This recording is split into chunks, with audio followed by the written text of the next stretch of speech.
Scott Coughlin from Western Angler here. I'm on the south coast at salmon time. I'm doing one of my all-time favourite things, which is driving along the beach, spotting schools of salmon and casting at them. We're at Foster's Beach near Bremer Bay, classic surf beach. Has all the usual features you expect of a surf beach. Big gutters and channels and holes, plus lots of shallow sandbanks and that sort of stuff. So I just wanted to run you through a few tips for spotting salmon, because there is a bit of an art form to it. A lot of people drive past schools of salmon, and that's not a drama. If you just want to get the fish in a hole, a gutter, and soak a bait for salmon, that will certainly work. But I like to do this and drive on the beach and actually see fish and cast at them. You can see here behind me now we've got a nice hole, and you can tell because there's no white water there. To the left of it there's white water, to the right of it there's white water, so that's a nice hole there, and salmon will move in and out of that all day and all night. So if you wanted to pick a spot to either cast a lure or soak a bait and wait for the salmon to come to you, that's a classic spot to try. It's a nice channel and gutter and hole, that one, so that will certainly hold fish at this time of year. But what I like to do is drive along and look for fish and cast at them. So anytime you see a gutter like that, definitely worth checking out. Now the first thing you need are these polarized sunglasses. You have to have polarized sunglasses for spotting salmon. It makes it so much easier for picking them out in the water.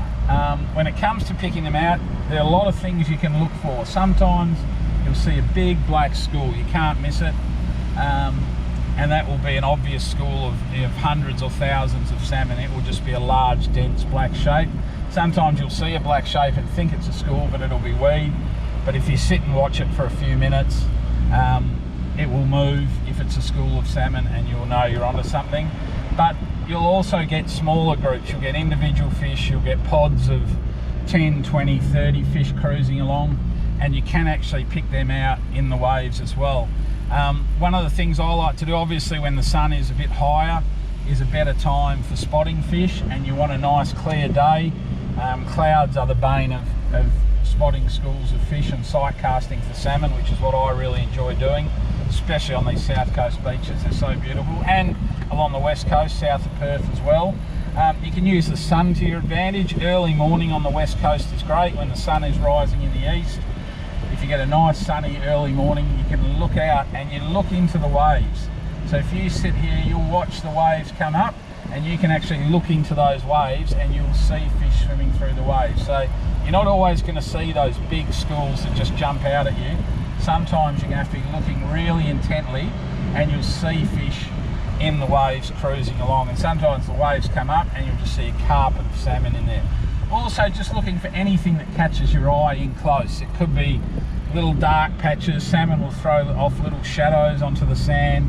Might be a flash of silver, might even be the splash of a fish on the surface. You're looking for anything that catches your eye, and that's what we've been doing at Foster's today. We've just been driving up and down the beach, just regularly encountering schools of salmon and casting at them and catching fish. We've had a lot of fun, and we were just driving along here a few minutes ago actually, and there was a big school sitting out there. They were too far out to cast to though. They were a couple of 100 metres out. To me, this is just a fabulous way to spend the day. These south coast remote beaches are just beautiful. As I said, there's beaches along the west coast. Hamlin Bay is fantastic. I've caught plenty of salmon at White Hills as well. It is just a fantastic way to spend the day, just driving along these beaches, looking for schools of salmon, enjoying the environment and the pristine beaches that we have.